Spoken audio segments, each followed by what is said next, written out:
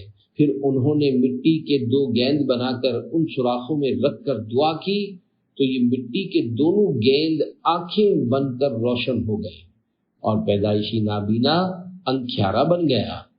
حضرت شمعون رحمت اللہ علیہ نے فرمایا، اے بادشاہ، تم اس کی عبادت کیوں نہیں کرتے جو ایسی قدرت والا ہے کہ اندھوں کو آنکھیں عطا فرما دیتا ہے؟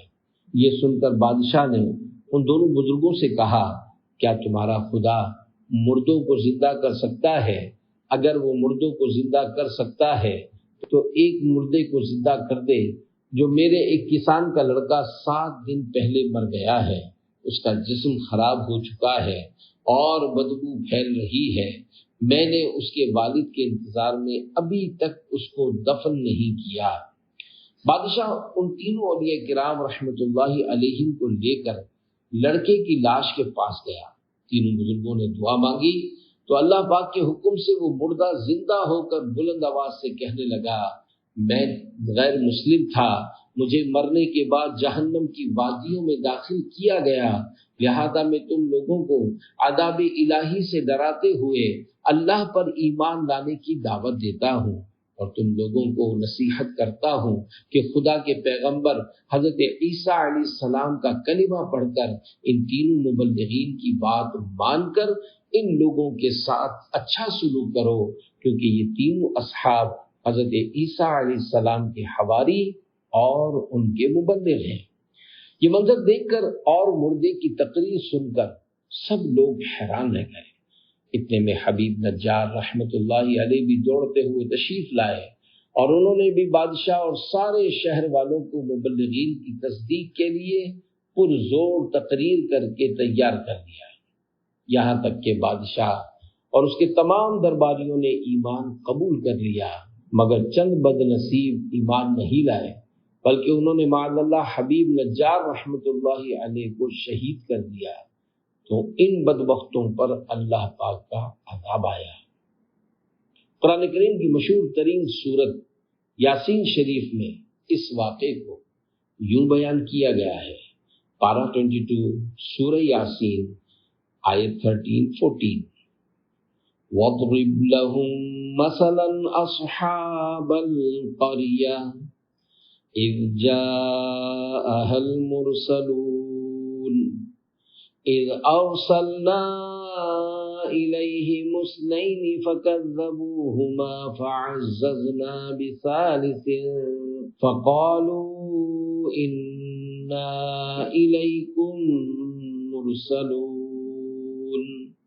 ترجمہ کنز الایمان۔ اور ان سے مثال بیان کرو اس شہر والوں کی جب ان کے پاس فرستادے آئے، جب ہم نے ان کی طرف 2 بھیجے پھر انہوں نے ان کو جھٹلایا تو ہم نے تیسرے سے زور دیا۔ اب ان سب نے کہا کہ بے شک ہم تمہاری طرف بھیجے گئے ہیں۔ چند آیات کے بعد حضرت حبیب نجار رحمت اللہ علیہ کی بات قرآن کریم میں اس طرح بیان کی گئی، پارہ 22 سورہ یاسین آیت 20-21، وَجَاءَ مِنْ أَقْصَى الْمَدِينَةِ رَجُلٌ يَسْعَىٰ قَالَ يَا قَوْمِ اتَّبِعُوا الْمُرْسَلِينَ اتَّبِعُوا مَن لَّا يَسْأَلُكُمْ أَجْرًا وَهُم مُّهْتَدُونَ۔ ترجمہ کنز الایمان۔ اور شہر کے پرلے کنارے سے ایک مرد دوڑتا آیا، بولا اے میری قوم، بھیجے ہوں کی پیروی کرو، ایسوں کی پیروی کرو جو تم سے نیک یعنی اجر نہیں مانگتے اور وہ راہ پر ہیں۔ تقریباً 226 سال 226 سال پہلے کے بزرگ حضرت احمد بن محمد مالکی رحمت اللہ علیہ اپنی تفسیر حاشیۃ الصاوی علی الجلالین میں اور دیگر مفسرین کرام نے یہ واقعہ اپنی تفاسیر میں لکھا ہے۔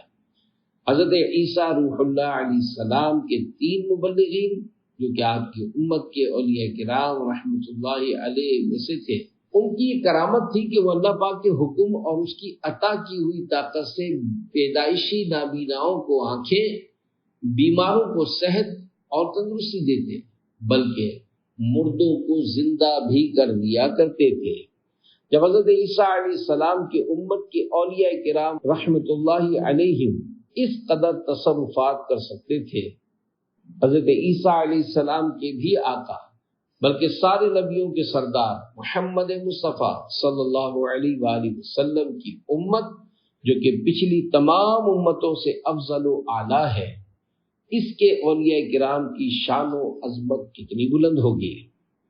ہمارے پیارے اور آخری نبی مکی مدنی محمد عربی صلی اللہ علیہ وآلہ وسلم سے پہلے جتنے انبیاء کرام علیہ السلام دنیا میں تشریف لائے، ان کی امتوں میں جتنے اولیاء کرام تھے، ان سب سے افضل ہمارے پیارے نبی صلی اللہ علیہ وآلہ وسلم کی برکت سے آپ صلی اللہ علیہ وآلہ وسلم کی امت کے اولیاء کرام رحمت اللہ علیہم ہیں۔ سمجھنے کی بات، اللہ پاک کی بارگاہ میں ہر مومن مسلمان کی بڑی عزت اور شان ہے۔ قرآن کریم میں ایک عام مومن مسلمان کے بارے میں بدگمانی کرنے، اس پر تہمت و بہتان باندھنے، اس کا مذاق اڑانے، اسے برے نام سے پکارنے، اسے تکلیف دینے اور معاذ اللہ اسے قتل کرنے پر شدید وعیدیں بیان فرمائی گئی ہے۔ احادیث مبارکہ میں بھی ایک مومن مسلمان کی عزت و حرمت کی بڑی تاکید ہے۔ جب ایک عام مسلمان کی عزت و حرمت کے اللہ پاک اور اس کے پیارے نبی صلی اللہ علیہ وآلہ وسلم کی بارگاہ میں اس قدر اہمیت ہے، تو جو عالم دین ہو اس کی تعظیم و احترام کا درجہ کس قدر بڑھ جائے گا۔ عالم دین کی غیر عالم پر شان و عظمت کے لیے یہ آیت کریمہ ہی کافی ہے۔ پارہ 23 سورۃ الزمر کی آیت نمبر 9 میں ارشاد ہوتا ہے، قُلْ هَلْ يَسْتَوِي الَّذِينَ يَعْلَمُونَ وَالَّذِينَ لَا يَعْلَمُونَ۔ ترجمہ کنز ایمان، تم فرماؤ کیا برابر ہیں جاننے والے اور انجان؟ جب عالم دین اور غیر عالم برابر نہیں تو ولی اللہ کا درجہ تو اس سے بھی اوپر ہے، کیونکہ اللہ پاک کا ولی ہونے کے لیے عالم ہونا شرط ہے۔ ولی کا ایک معنی دوست ہے، اور اللہ پاک جاہل کو دوست نہیں رکھتا۔ اللہ پاک جب کسی کو اپنا دوست یعنی ولی بناتا ہے تو اسے پہلے اپنے دین کے علم کا عالم بھی بناتا ہے۔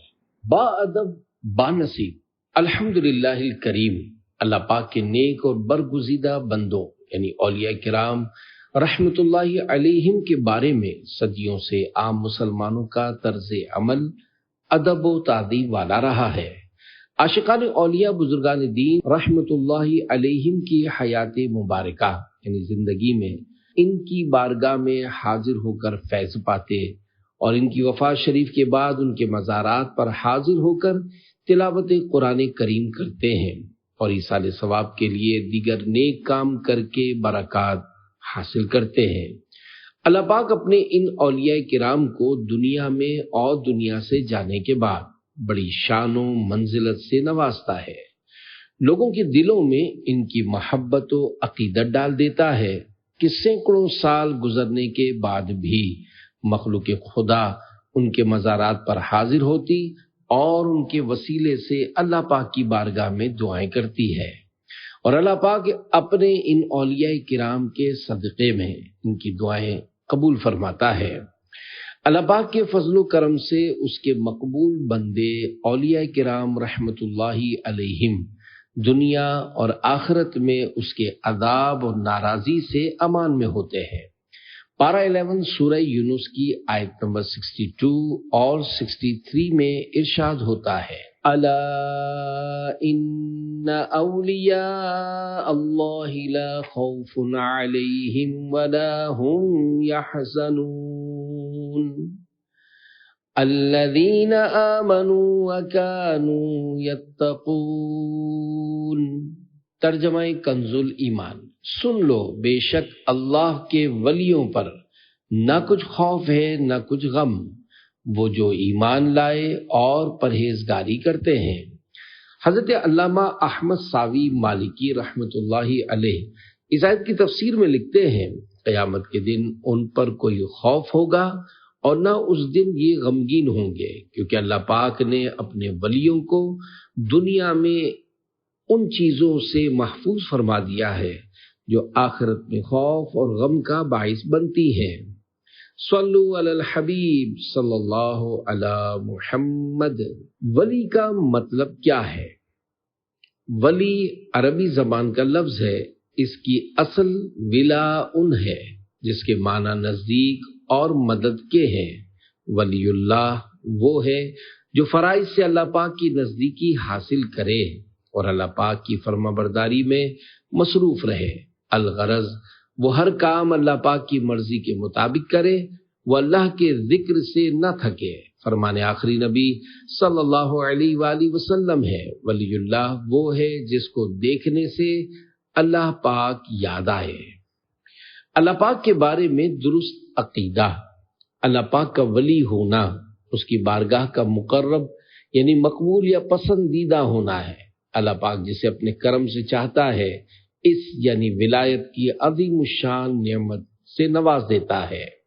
اللہ پاک بعض حضرات کو پیدا ہی ولی صفت پر فرماتا ہے، جسے مادر ذات ولی یعنی پیدائشی ولی کہتے ہیں، جیسے حضرت بی بی مریم رحمت اللہ علیہا مادر ذات ولیہ تھی۔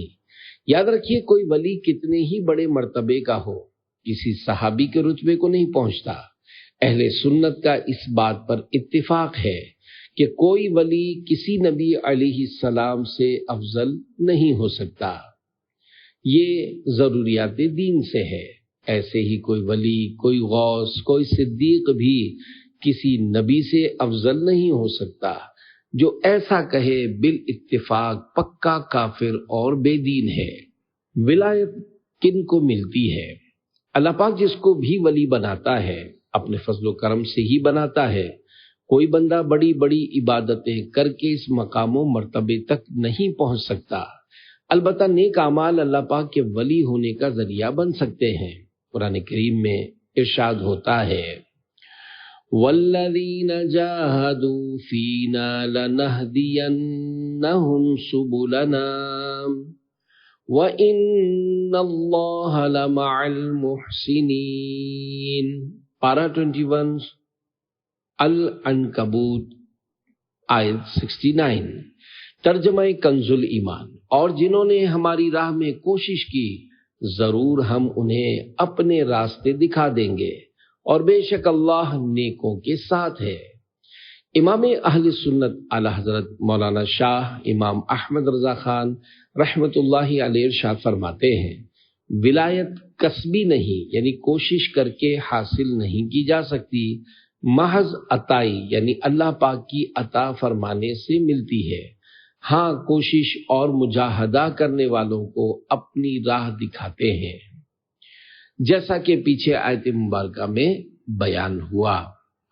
تو اپنی ولایت کی خیرات دے دے میرے غوث کا واسطہ یا الہی۔ صلو علی الحبیب صلی اللہ علی محمد۔ کیا اولیاء کرام سے گناہ نہیں ہو سکتا؟ پیارے پیارے اسلامی بھائیوں، گناہوں سے معصوم ہونا یعنی گناہ ہو ہی نہ سکنا، یہ انبیاء کرام علیہم السلام اور فرشتوں کی خصوصیت ہے۔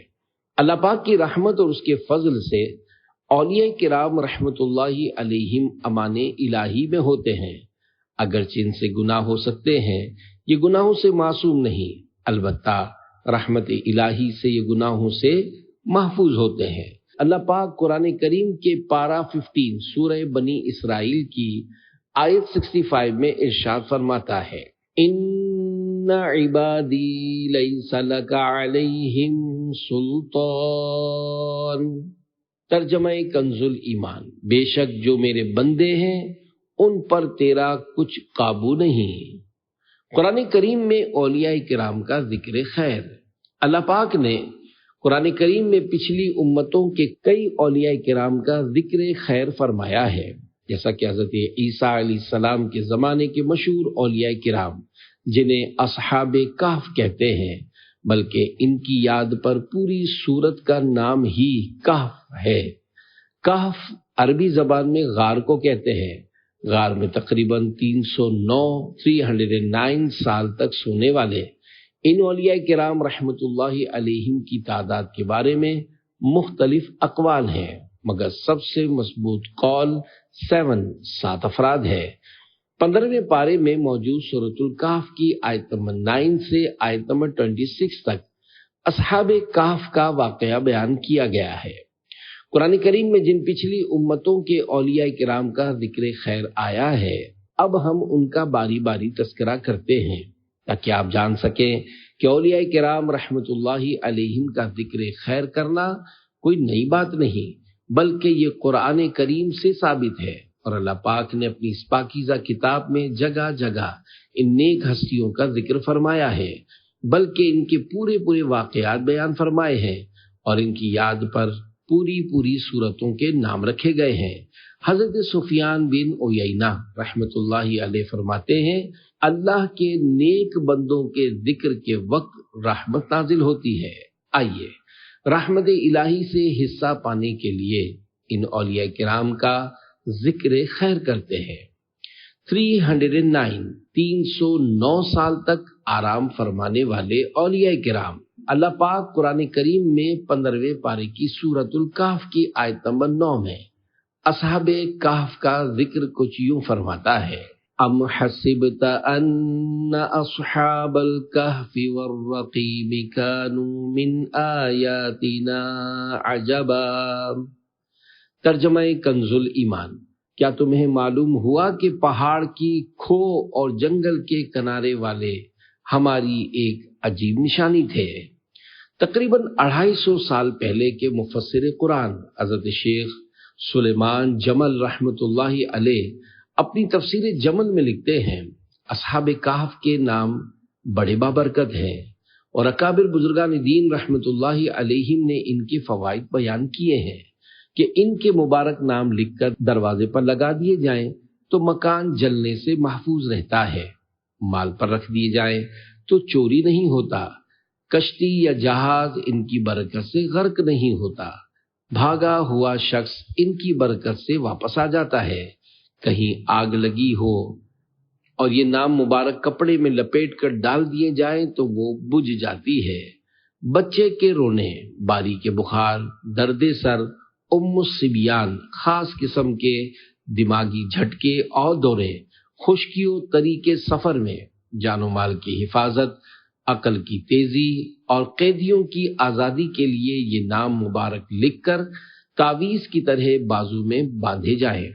ان اولیاء کرام رحمت اللہ علیہم کے مکمل واقعے کو ترجمہ کنز العرفان اور تفسیر صراط الجنان سے پڑھیے، انشاءاللہ الکریم اولیاء کرام کی عقیدت و محبت سے ایمان تازہ ہو جائے گا، اللہ پاک کی ان پر رحمت ہو اور ان کے صدقے ہماری بے حساب مغفرت ہو، آمین بجاہ خاتم النبیین صلی اللہ علیہ وآلہ وسلم۔ امت محمدی کے ولی اللہ کی شان، جب حضرت عیسیٰ روح اللہ علیہ السلام کے زمانے کے اولیاء کرام کی یہ شان ہے تو نبی آخر الزمان صلی اللہ علیہ وآلہ وسلم کی امت کے اولیاء کرام کی شان و عظمت کتنی بلند ہوگی۔ اگر کوئی عاشق اولیاء حضور غوث پاک شیخ عبد القادر جیلانی رحمت اللہ علیہ کے مبارک ناموں سے برکت حاصل کرتے ہوئے انہیں یاد کرے یا ان ناموں کا تعویذ بنائے تو اسے کیوں برکتیں نصیب نہ ہوں گی، کیوں نہ اس کے مشکل کام آسان ہوں گے۔ پوری دنیا پر حکومت کرنے والے ولی اللہ، سورۃ الکہف میں ہی اللہ پاک کے ایک اور ولی کا واقعہ بیان کیا گیا ہے جن کا نام مبارک اسکندر اور لقب ذوالقرنین رحمت اللہ علیہ ہے۔ آپ رحمت اللہ علیہ حضرت خضر علیہ السلام کے خالہ زاد بھائی ہیں۔ دنیا میں 4 بڑے بادشاہ ہوئے ہیں، ان میں سے 2 مومن تھے، حضرت سلیمان علیہ السلام اور حضرت ذوالقرنین رحمت اللہ علیہ، اور 2 کافر تھے، نمرود اور بخت نصر، اور 5ویں بڑے بادشاہ حضرت امام مہدی رحمت اللہ علیہ ہوں گے۔ ان کی حکومت تمام روئے زمین پر ہوگی، مسلمانوں کے چوتھے خلیفہ حضرت علی المرتضیٰ رضی اللہ عنہ نے اسکندر ذوالقرنین کے بارے میں فرمایا کہ وہ نہ نبی تھے نہ فرشتے، بلکہ اللہ پاک سے محبت کرنے والے بندے تھے، اللہ پاک نے انہیں محبوب بنایا۔ پارہ 16 سورۃ الکہف کی آیت نمبر 83 اور 84 میں ارشاد ہوتا ہے وَيَسْأَلُونَكَ عَنْ ذِي الْقَرْنَيْنِ قُلْ سَأَتْلُو عَلَيْكُمْ مِنْهُ ذِكْرًا إِنَّا مَكَّنَّا لَهُ فِي الْأَرْضِ وَآتَيْنَاهُ مِنْ كُلِّ شَيْءٍ سَبَبًا۔ ترجمہ کنز ایمان۔ اور تم سے ذوالقرنین کے بارے میں پوچھتے ہیں، تم فرماؤ میں تمہیں اس کا مذکور پڑھ کر سناتا ہوں۔ بے شک ہم نے اسے زمین میں قابو دیا اور ہر چیز کا ایک سامان عطا فرمایا۔ تفسیر خازن میں ہے بے شک ہم نے حضرت ذوالقرنین رحمت اللہ علیہ کو زمین میں اقتدار دیا اور اسے ہر قسم کا سامان یا اس کے حصول کا طریقہ عطا فرمایا، اور جس چیز کی مخلوق کو حاجت ہوتی ہے اور جو کچھ بادشاہوں کو ملک اور شہر فتح کرنے اور دشمنوں کے ساتھ جنگ کرنے میں درکار ہوتا ہے وہ سب عنایت کیا۔ قرآن کریم میں ان کے مشرق سے مغرب تک ساری دنیا کے سفر کا بیان ہے۔ سورۃ الکہف کی آیت نمبر 83 سے لے کر 99 تک پڑھیے اور ایمان تازہ کیجیے۔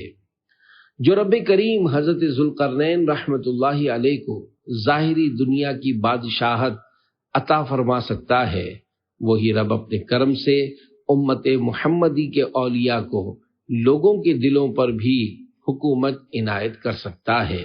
دیکھیے آج پاک و ہند سمیت دنیا کے مختلف ممالک میں ایسے کئی مزارات مبارکہ نظر آئیں گے جہاں خلق خدا پروانہ وار ذوق و شوق سے آتی اور اللہ پاک کی رحمت سے من کی مرادیں پاتی ہے۔ اللہ پاک کی ان پر رحمت اور ان کے صدقے ہماری بے حساب مغفرت ہو، آمین بجاہ خاتم النبیین صلی اللہ علیہ وآلہ وسلم۔ ملکہ بلقیس کا تخت لانے والے ولی اللہ پاک کے پیارے نبی حضرت سلیمان علیہ السلام کے وزیر کا نام حضرت آصف بن برخیہ رحمت اللہ علیہ ہے۔ پارہ 19 سورہ نمل کی آیت نمبر 40 میں ارشاد ہوتا ہے قال الذي عنده علم من الكتاب انا آتيك به قبل ان يرتد اليك طرفك۔ ترجمہ کنز ایمان۔ اس نے عرض کی جس کے پاس کتاب کا علم تھا کہ میں اسے حضور میں حاضر کر دوں گا ایک پل مارنے سے پہلے۔ تفسیر کی کئی کتب میں لکھا ہے کہ جس کے پاس کتاب کا علم تھا، اس سے مراد حضرت آصف بن برخیہ رحمت اللہ علیہ ہیں۔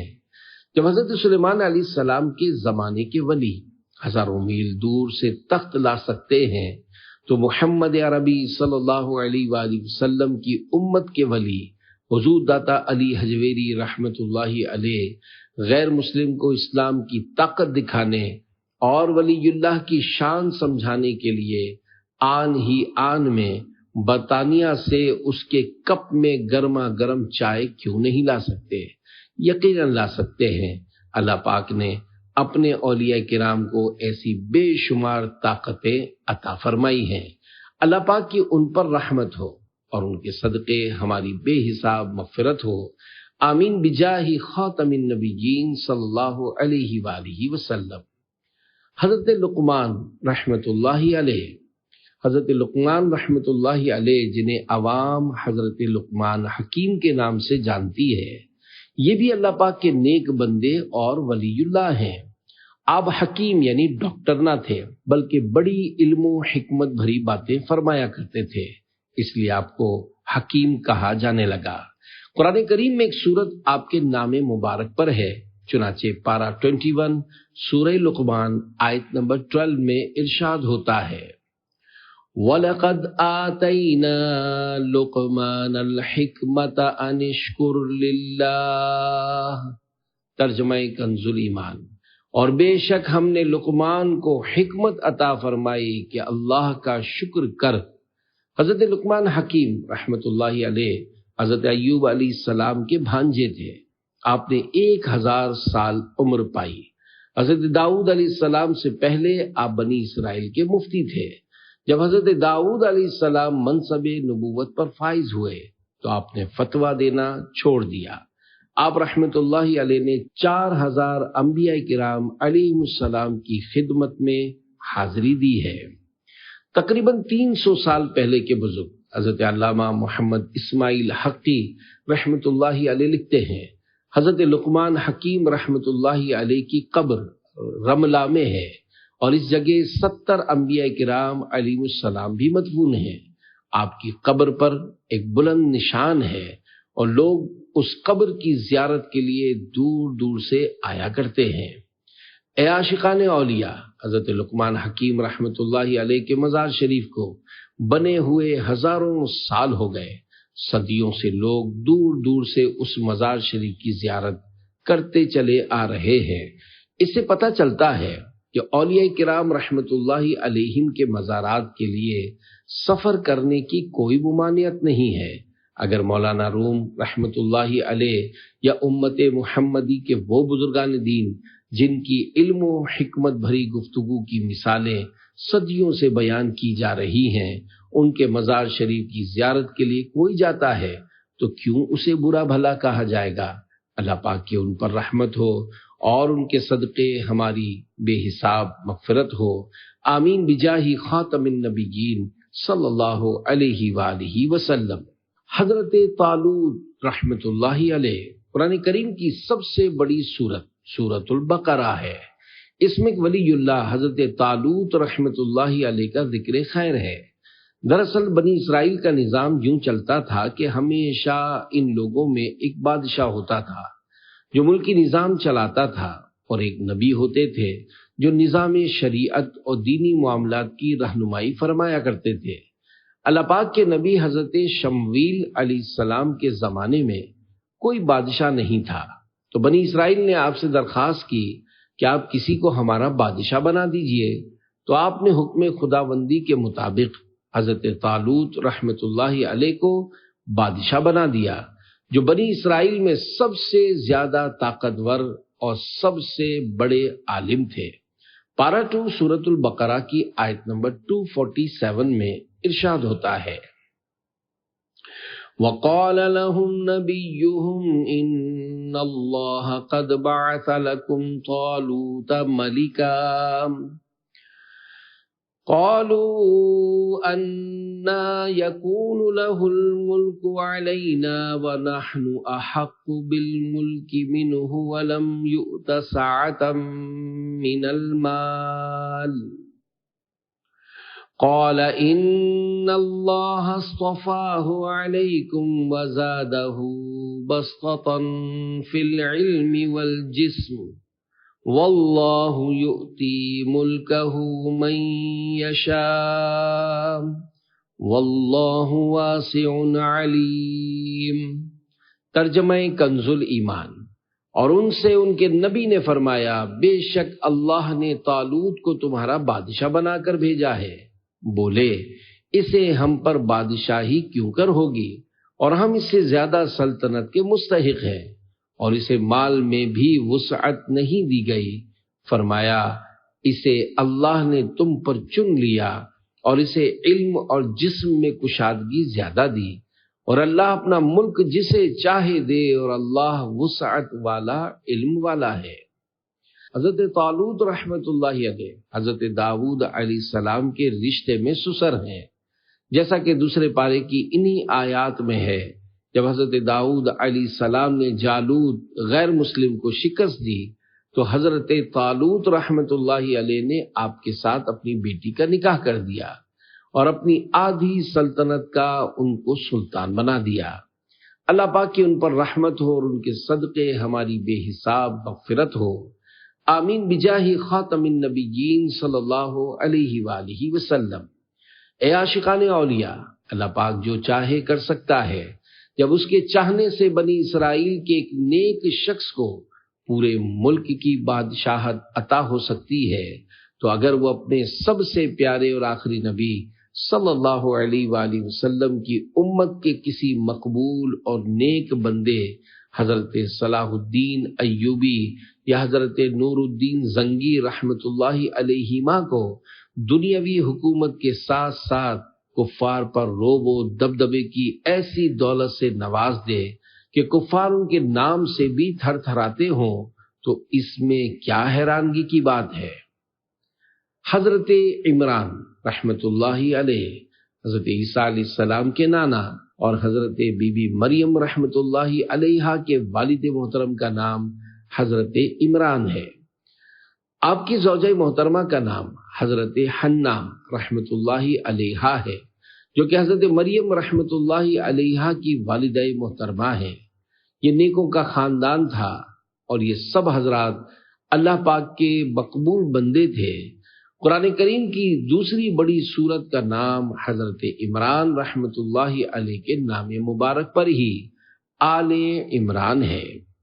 ایک زمانے تک حضرت حنا رحمت اللہ علیہا کے ہاں اولاد نہیں ہوئی، یہاں تک کہ بڑھاپا آ گیا اور مایوسی ہو گئی۔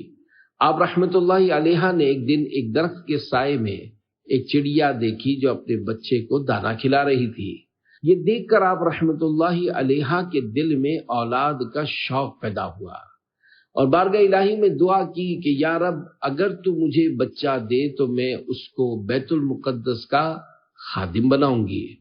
چنانچہ جب وہ حاملہ ہوئیں اور انہوں نے یہ نظر مان لی تو ان کے شوہر حضرت عمران رحمت اللہ علیہ نے فرمایا، یہ آپ نے کیا کیا؟ اگر لڑکی پیدا ہوئی تو وہ اس قابل کہاں ہوگی کہ بیت المقدس کی خدمت کرے، کیونکہ بیت المقدس کی خدمت کے لیے لڑکوں کو دیا جاتا تھا۔ ولی کامل کے منہ سے نکلی بات پوری ہو گئی اور واقعی حضرت حنا رحمت اللہ علیہا کے ہاں حضرت مریم رحمت اللہ علیہا کی ولادت ہوئی، مگر حضرت عمران رحمت اللہ علیہ کا ولادت سے پہلے ہی انتقال ہو گیا۔ اللہ پاک کہ ان پر رحمت ہو اور ان کے صدقے ہماری بے حساب مغفرت ہو، آمین بجاہ خاتم النبیین صلی اللہ علیہ وآلہ وسلم۔ قرآن کریم میں ان دونوں بزرگوں کا ذکر کچھ اس طرح ہے۔ پارہ 3 سورہ آل عمران آیت 35۔ اذ قالت امرأة عمران رب انی نذرت لك ما في بطنی محررا فتقبل منی انک انت السمیع العلیم۔ ترجمہ کنز ایمان۔ جب عمران کی بیوی نے عرض کی، اے رب میرے، میں تیرے لیے منت مانتی ہوں جو میرے پیٹ میں ہے کہ خالص تیری ہی خدمت میں رہے، تو تو مجھ سے قبول کر لے، بے شک تو ہی ہے سنتا جانتا۔ جب حضرت عمران رحمت اللہ علیہ کی نیک سیرت زوجہ حضرت حنا رحمت اللہ علیہا نے نیک کام کے متعلق منت مانی اور اللہ پاک نے ان کی دعا قبول فرما لی، تو اللہ پاک کے سب سے پیارے اور آخری نبی صلی اللہ علیہ وآلہ وسلم کی امت کے بہت بڑے ولی اللہ حضرت خواجہ غریب نواز معین الدین حسن چشتی اجمیری رحمت اللہ علیہ کے مزار شریف پر کوئی مسلمان نیک جائز تمنا پوری ہونے کی منت مانتا ہے تو اللہ پاک اپنے مقبول بندے اور ولی کے وسیلے سے کیوں قبول نہیں فرمائے گا۔ حضرت زلیخا رحمت اللہ علیہا۔ حضرت زلیخا رحمت اللہ علیہا حضرت یوسف علیہ السلام پر ایمان لانے کے بعد آپ کی زوجیت میں آ گئی تھیں۔ اس وقت آپ ضعیف ہو چکی تھی۔ اللہ پاک نے حضرت یوسف علیہ السلام کی دعا کی برکت سے آپ کو آپ کی جوانی لوٹا دی۔ آپ رحمت اللہ علیہا رات دن عبادت فرمایا کرتی تھی اور اس کے علاوہ آپ کا کوئی کام نہ تھا۔ حضرت یوسف علیہ السلام نے ان کی توجہ اپنی طرف نہ پائی تو فرمایا، زلیخا تو میری محبت میں دیوانی تھی۔ جواب دیا، یہ اس وقت کی بات ہے کہ جب میں آپ کی محبت کی ماہیت سے واقف نہ تھی، اب میں آپ کی محبت کی حقیقت پہچان چکی ہوں۔ اللہ پاک نے حضرت یوسف علیہ السلام کو حضرت زلیخا سے 2 بیٹے عطا فرمائے، ایک کا نام افراسیم اور دوسرے کا میشا تھا۔ پارہ 12 سورہ یوسف کی آیت نمبر 51 میں حضرت زلیخا رحمت اللہ علیہ کا اس طرح ذکر کیا گیا ہے۔ قالت امرأة العزیز الآن حصحص الحق انا راودته عن نفسه وانه لمن الصادقین۔ ترجمہ کنز ایمان، عزیز کی عورت بولی اب اصلی بات کھل گئی، میں نے ان کا جی لبھانا چاہا تھا اور وہ بے شک سچے ہیں۔ یاد رہے اس آیت میں حضرت زلیخا رحمت اللہ علیہ کی توبہ کا اعلان اللہ پاک نے فرما دیا، لہذا اب حضرت زلیخا کو برے لفظوں سے یاد کرنا حرام ہے، کیونکہ وہ حضرت یوسف علیہ السلام کی مقدس بیوی تھی۔ اللہ پاک کی ان پر رحمت ہو اور ان کے صدقے ہماری بے حساب مغفرت ہو، آمین بجاہ خاتم النبیین صلی اللہ علیہ وآلہ وسلم۔ اے عاشقان اولیاء، جب اللہ پاک حضرت زلیخا رحمت اللہ علیہ کو توبہ کے بعد اتنا عظیم مرتبہ عنایت فرما سکتا ہے، تو حضرت یوسف علیہ السلام کے آقا محمد مصطفیٰ صلی اللہ علیہ وآلہ وسلم کی امت میں سے توبہ کرنے والوں کو کیوں ولایت کے تاج سے سرفراز نہیں فرما سکتا؟ حضرت موسیٰ علیہ السلام کے زمانے کے ہزاروں اولیاء کرام اللہ پاک کے حکم سے حضرت موسیٰ علیہ السلام نے جب فرعون کو ایمان لانے کی دعوت دی تو اس بدبخت نے جو خود کو خدا کہلاتا تھا کوئی نشانی مانگی، آپ علیہ السلام نے اپنا عصا شریف دکھایا جو بہت بڑا اژدہا بن کر فرعون کو کھانے کے لیے لپکا، تو فرعون معافیہ مانگنے لگا۔ پھر فرعون کہنے لگا کہ معاذ اللہ یہ جادو ہے، اگر آپ میرے جادوگروں کو ہرا دیں تو میں ایمان لے آؤں گا۔ چنانچہ حضرت موسیٰ علیہ السلام فرعون کے دیے ہوئے وقت پر ایک میدان میں تشریف لائے جہاں ہزاروں جادوگر اپنے کرتب دکھا رہے تھے اور ان کو دیکھنے کے لیے لاکھوں لوگ جمع تھے۔ جادوگروں نے اپنی لاٹھیوں اور رسیوں کو پھینکا تو ایک دم وہ جادو سے سانپ بن کر پورے میدان میں دوڑنے لگی، لیکن جب حضرت موسیٰ علیہ السلام نے خدا کے حکم سے اپنی مقدس لاٹھی کو زمین پر رکھا تو وہ ایک بہت بڑا اژدہا بن کر جادوگروں کے تمام سانپوں کو کھا گیا۔ جب حضرت موسیٰ علیہ السلام نے اسے اپنے ہاتھ میں لیا تو وہ پہلے کی طرح عصا ہو گیا۔ یہ دیکھ کر جادوگروں کو یقین ہو گیا کہ یہ معجزہ ہے جس سے جادو مقابلہ نہیں کر سکتا۔ یہ معجزہ دیکھ کر تمام جادوگر ہار مانتے ہوئے سجدے میں گر پڑے اور اونچی آواز میں کہا، ہم سب حضرت ہارون اور حضرت موسیٰ علیہ السلام کے رب پر ایمان لائے۔ بدبخت فرعون نے توبہ کرنے کے بجائے ان سب ایمانداروں کو بڑی بے دردی کے ساتھ شہید کر دیا، جو کہ ایک آن میں مومن ہوئے تو دوسرے ہی لمحے نظر نبی سے ولایت کے مقام تک پہنچے تھے۔ اللہ پاک ان کا واقعہ قرآن کریم میں پارہ 16 سورہ طٰہٰ میں یوں ارشاد فرماتا ہے،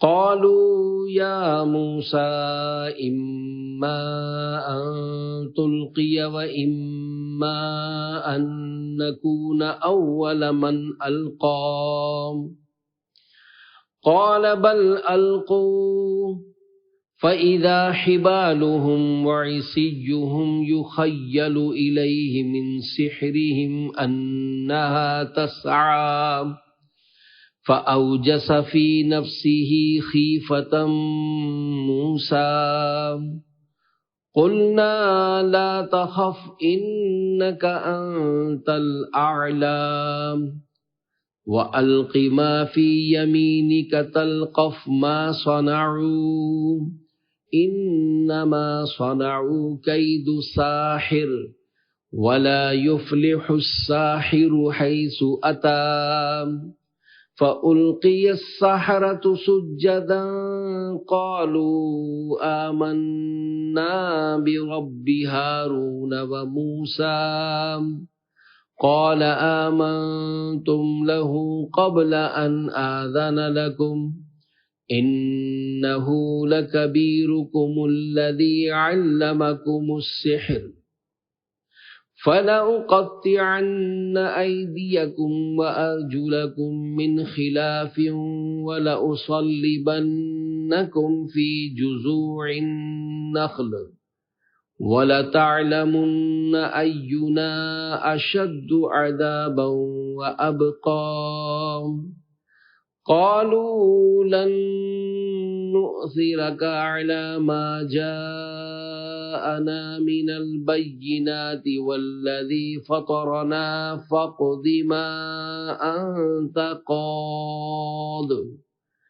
إِنَّمَا تَقْضِي هَٰذِهِ الْحَيَاةَ الدُّنْيَا إِنَّا آمَنَّا بِرَبِّنَا لِيَغْفِرَ لَنَا خَطَايَانَا وَمَا أَكْرَهْتَنَا عَلَيْهِ مِنَ السِّحْرِ وَاللَّهُ خَيْرٌ وَأَبْقَىٰ۔ ترجمہ کنز الایمان۔ بولے اے موسیٰ یا تو تم ڈالو یا ہم پہلے ڈالیں۔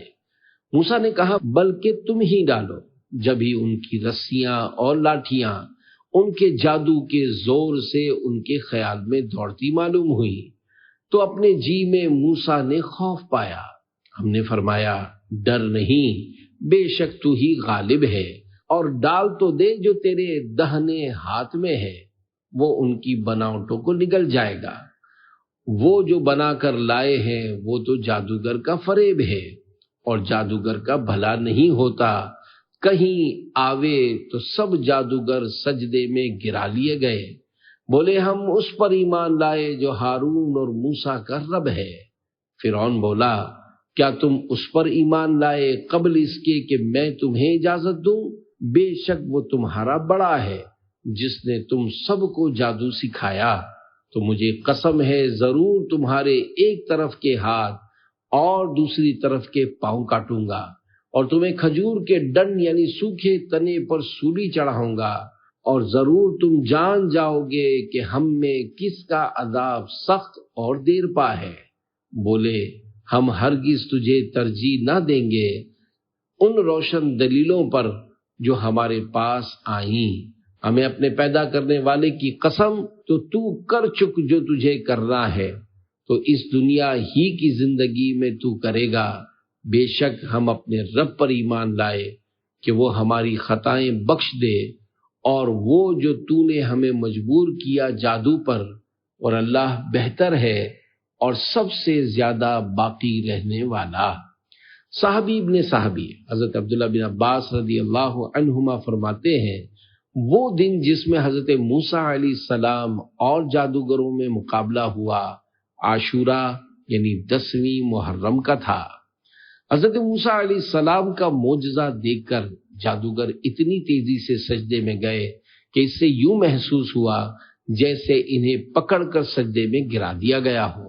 منقول ہے کہ اس سجدے میں انہیں جنت اور دوزخ دکھائی گئی، اور انہوں نے جنت میں اپنی منازل دیکھ لیے۔ باریک نکتہ، مفسرین کرام فرماتے ہیں جادوگروں نے ادب کی وجہ سے مقابلہ پہلے شروع کرنا حضرت موسیٰ علیہ السلام کی رائے مبارک پر چھوڑا، اور اس کی برکت سے آخر کار اللہ پاک نے انہیں ایمان کی دولت سے مشرف فرما دیا۔ اللہ پاک کی ان پر رحمت ہو اور ان کے صدقے ہماری بے حساب مغفرت ہو۔ آمین بجاہ خاتم النبیین صلی اللہ تعالی علیہ وآلہ وسلم۔ حضرت بی بی آسیہ رحمت اللہ علیہا۔ حضرت بی بی آسیہ رحمت اللہ علیہا فرعون کی بیوی تھی۔ آپ انبیاء کرام علیہ السلام کی اولاد میں سے تھی۔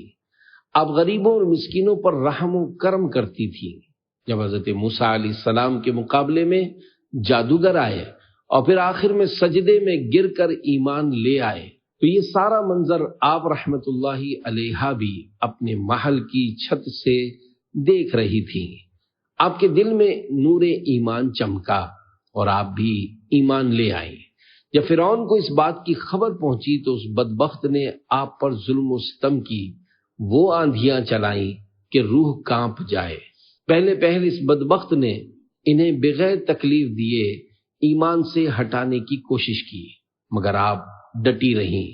جب فرعون اس میں ناکام ہوا تو اس نے معاذ اللہ آپ رحمت اللہ علیہ کے مبارک ہاتھ پاؤں میں میخیں یعنی کیل لگا کر دھوپ میں سورج کی طرف رک کر کے لٹا دیا اور سینے پر چکی کا پاٹ رکھ دیا کہ ہل بھی نہ سکیں.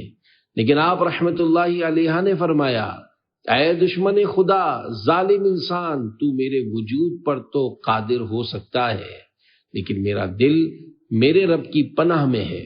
اگر تو میرا ہر عضو کاٹ دے تب بھی میرا عشق بڑھتا جائے گا. حضرت موسیٰ علیہ السلام نے جب یہ منظر دیکھا تو آپ رحمت اللہ علیہ نے ان سے عرض کی میرا رب مجھ سے راضی ہے یا ناراض؟ حضرت موسیٰ علیہ السلام نے فرمایا اے آسیہ، آسمان کے فرشتے تیرے انتظار میں ہیں اور اللہ تیرے کارناموں پر فخر فرماتا ہے. سوال کر، تیری ہر ضرورت پوری ہوگی. آپ رحمت اللہ علیہ نے دعا مانگی جس کا ذکر قرآن کریم میں کچھ اس طرح ہے. پارہ 28 سورہ تحریم آیت 11. وَضَرَبَ اللَّهُ مَثَلًا لِّلَّذِينَ آمَنُوا امْرَأَتَ فِرْعَوْنَ إِذْ قَالَتْ رَبِّ ابْنِ لِي عِندَكَ بَيْتًا فِي الْجَنَّةِ وَنَجِّنِي مِنْ فِرْعَوْنَ وَعَمَلِهِ وَنَجِّنِي مِنَ الْقَوْمِ الظَّالِمِينَ. ترجمہ کنز ایمان. اور اللہ مسلمانوں کی مثال بیان فرماتا ہے. فرعون کی بیوی جب اس نے عرض کی اے میرے رب، میرے لیے اپنے پاس جنت میں گھر بنا اور مجھے فرعون اور اس کے کام سے نجات دے اور مجھے ظالم لوگوں سے نجات بخش.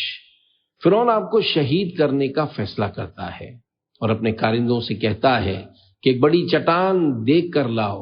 چٹان کو دیکھ کر بھی اگر یہ اپنے بات پر قائم رہتی ہے تو چٹان اس پر گرا دو، اور اگر رجوع کر لیتی ہے تو یہ میری بیوی ہے. چٹان لائی جاتی ہے. آپ رحمت اللہ علیہ آسمان کی طرف نگاہ اٹھا کر دیکھتی ہیں تو وہاں جنت میں اپنا سفید موتی کا گھر نظر آتا ہے جس سے آپ کا حوصلہ اور بڑھ جاتا ہے. اسی حالت میں آپ کی روح پرواز کر جاتی ہے. اس کے بعد آپ پر چٹان گرائی جاتی ہے اور وہ ایسے بدن پر گرتی ہے جس میں روح نہیں ہوتی. حضرت بی بی آسیہ رحمت اللہ علیہ کے لیے بہت بڑی خوشخبری ہے. آپ رحمت اللہ علیہ کی ایک بہت بڑی فضیلت یہ ہے کہ آپ جنت میں پیارے آقا مکی مدنی مصطفیٰ صلی اللہ علیہ وآلہ وسلم کی زوجہ ہوں گی. چنانچہ مروی ہے کہ جب حضرت خدیجہ رضی اللہ عنہا مرض وفات میں مبتلا تھی تو سرکار مدینہ صلی اللہ علیہ وآلہ وسلم آپ کے پاس تشریف لائے اور فرمایا تمہیں معلوم ہے کہ اللہ پاک نے جنت میں میرا نکاح تمہارے ساتھ مریم بنت عمران حضرت موسیٰ علیہ السلام کی بہن کلثم، بعض علماء نے آپ کا نام مریم بھی ذکر کیا ہے، اور فرعون کی بیوی آسیہ کے ساتھ فرمایا ہے. اللہ پاک کی ان پر رحمت ہو اور ان کے صدقے ہماری بے حساب مغفرت ہو. آمین بجاہ خاتم النبیین صلی اللہ علیہ وآلہ وسلم. حضرت عیسیٰ علیہ السلام کی والدہ محترمہ حضرت بی بی مریم رحمت اللہ علیہا. حضرت مریم رحمت اللہ علیہا کی ولادت شریف سے پہلے آپ کے والد محترم حضرت عمران رحمت اللہ علیہ انتقال فرما چکے تھے، لہذا آپ کا نام آپ کی والدہ محترمہ نے رکھا جیسا کہ قرآن کریم میں ہے وَإِنِّي سَمَّيْتُهَا مَرْيَمَا. پارہ 3 سورہ آل عمران آیت 36. ترجمہ کنز ایمان. اور میں نے اس کا نام مریم رکھا. آپ حضرت سلیمان بن داود علیہ السلام کی اولاد سے ہیں. قرآن کریم میں آپ کی کرامات کا بھی بیان ہے جو آگے قسط وار رسالے میں آئے گا. جو شخص حضرت مریم رحمت اللہ علیہا پر معاذ اللہ زنا کی تہمت لگائے وہ شخص یقینی قطعی کافر و مرتد ہے کہ ایسا اعتقاد رکھنا صریح قرآنی آیات کے خلاف ہے. وَمَرْيَمَ ابْنَتَ عِمْرَانَ الَّتِي أَحْصَنَتْ فَرْجَهَا فَنَفَخْنَا فِيهِ مِنْ رُوحِنَا فَنَفَخْنَا فِيهِ مِن رُّوحِنَا وَصَدَّقَتْ بِكَلِمَاتِ رَبِّهَا وَكُتُبِهِ وَكَانَتْ مِنَ الْقَانِتِينَ۔ پارہ 28 سورہ تحریم آیت 12، ترجمہ کنز الایمان۔ اور عمران کی بیٹی مریم جس نے اپنی پارسائی کی حفاظت کی تو ہم نے اس میں اپنی طرف کی روح پھونکی، اور اس نے اپنے رب کی باتوں اور اس کی کتابوں کی تصدیق کی اور فرما برداروں میں ہوئی۔ حضرت موسیٰ علیہ السلام کی والدہ محترمہ اور بہن۔ حضرت موسیٰ علیہ السلام کی والدہ محترمہ بڑی نیک خاتون تھی، آپ کا نام مبارک یوحانز تھا اور والد محترم کا نام عمران تھا۔ فرعون نے ایک مرتبہ خواب دیکھا کہ بیت المقدس کی طرف سے ایک آگ نکلی جس نے سارے مصر کو گھیر لیا اور تمام قبطیوں کو جلا ڈالا، مگر بنی اسرائیل کو آگ سے کوئی نقصان نہ پہنچا۔ یہ عجیب و غریب خواب دیکھ کر فرعون پریشان ہو گیا۔ اس نے نجومیوں سے تعبیر معلوم کی تو انہوں نے بتایا کہ بنی اسرائیل میں ایک لڑکا پیدا ہوگا جو تیری بادشاہت ختم ہو جانے کا سبب بنے گا۔ یہ سن کر فرعون نے حکم دیا کہ بنی اسرائیل میں جو بھی لڑکا پیدا ہو اسے قتل کر دیا جائے۔ اس طرح فرعون کے حکم سے 12,000 یا 70,000 لڑکے قتل کر دیے گئے۔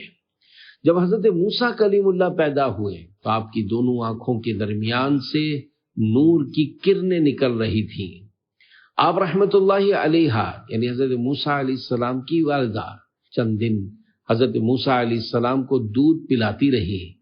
اس عرصے میں نہ آپ علیہ السلام روتے، نہ ان کی گود میں کوئی حرکت کرتے تھے، اور آپ کی بہن کے سوا اور کسی کو آپ علیہ السلام کی ولادت کی اطلاع نہ تھی۔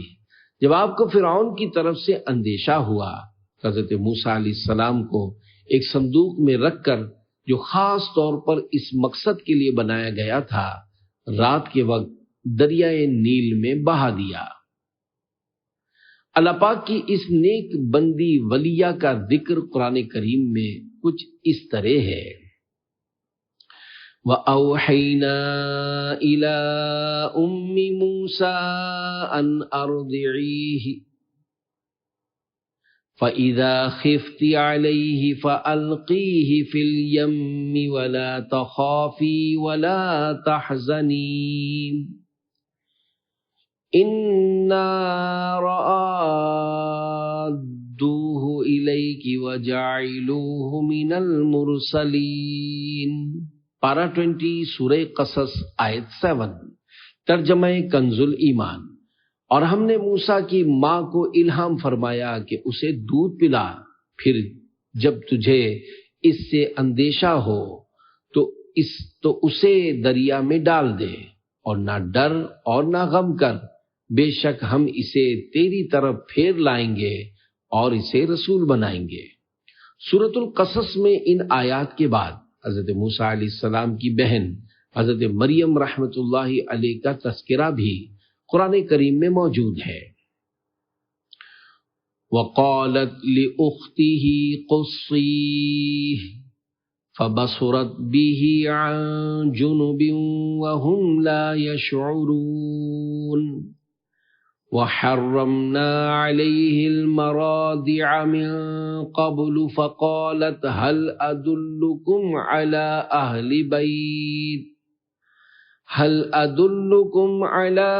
أَهْلِ بَيْتٍ يَكْفُلُونَهُ لَكُمْ وَهُمْ لَهُ نَاصِحُونَ فَرَدَدْنَاهُ إِلَىٰ أُمِّهِ كَيْ تَقَرَّ عَيْنُهَا وَلَا تَحْزَنَ وَلِتَعْلَمَ أَنَّ وَعْدَ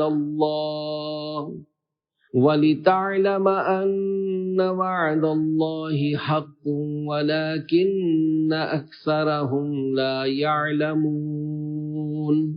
پارہ 20 سورہ قصص آیت 11 to 13، ترجمہ کنز الایمان۔ اور اس کی ماں نے اس کی بہن سے کہا اس کے پیچھے چلی جا، تو وہ اسے دور سے دیکھتی رہی اور ان کو خبر نہ تھی، اور ہم نے پہلے ہی سب دائیاں اس پر حرام کر دی تھیں۔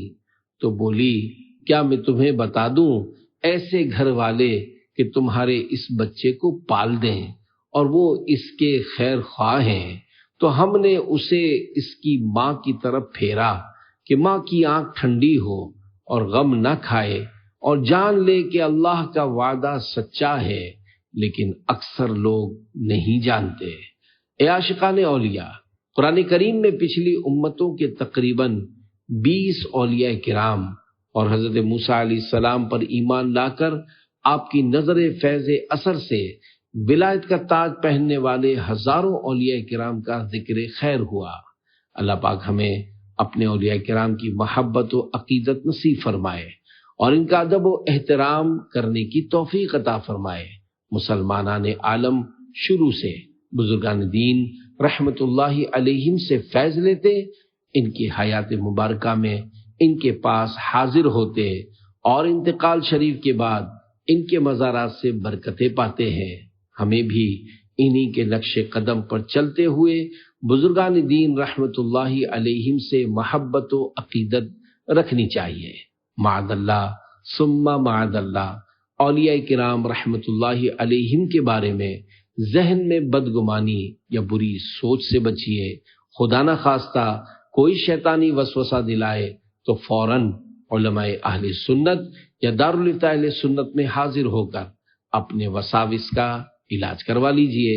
اولیاء کرام رحمت اللہ علیہم سے بد اعتقادی آہستہ آہستہ نیکوں اور بزرگوں کی بے ادبی کی طرف لے جاتی ہے، جو کہ ایک مسلمان کے دین کے لیے زہر قاتل ہے۔ اولیاء کرام رحمت اللہ علیہم کے بارے میں زبان درازی کرنے والے کے سائے سے بھی بچیں، ورنہ اس پر برسنے والی نحوست سے آپ بھی آلودہ ہو سکتے ہیں۔ اللہ پاک جن کی شان بیان فرمائے، اللہ پاک جن کے رتبے عام لوگوں پر بڑھائے، ہم ان پر تنقید کر کے اپنے ہی دامن کو داغدار کر سکتے ہیں۔ ان بزرگان دین کا کچھ نہیں بگاڑ سکتے۔ یہ اللہ پاک کی بڑی نیک ہستیاں ہوتی ہیں جن پر ہر وقت اللہ پاک کی رحمتیں برستی ہیں۔ ہمیں بھی چاہیے کہ ان سے اکتساب فیض یعنی فیض حاصل کریں۔ حضرت مولانا روم رحمت اللہ علیہ کے اشعار کی روشنی میں مولانا عبد المصطفیٰ اعظمی رحمت اللہ علیہ لکھتے ہیں، اولیاء کرام رحمت اللہ علیہم کو عام انسانوں کی طرح نہیں سمجھنا چاہیے، بلکہ یہ عقیدہ رکھ کر اولیاء کرام کی تعظیم و تکریم کرنی چاہیے کہ ان لوگوں پر خداوند کریم کا خاص فضل عظیم ہے، اور یہ لوگ بے پناہ روحانی طاقتوں کے بادشاہ بلکہ شہنشاہ ہیں۔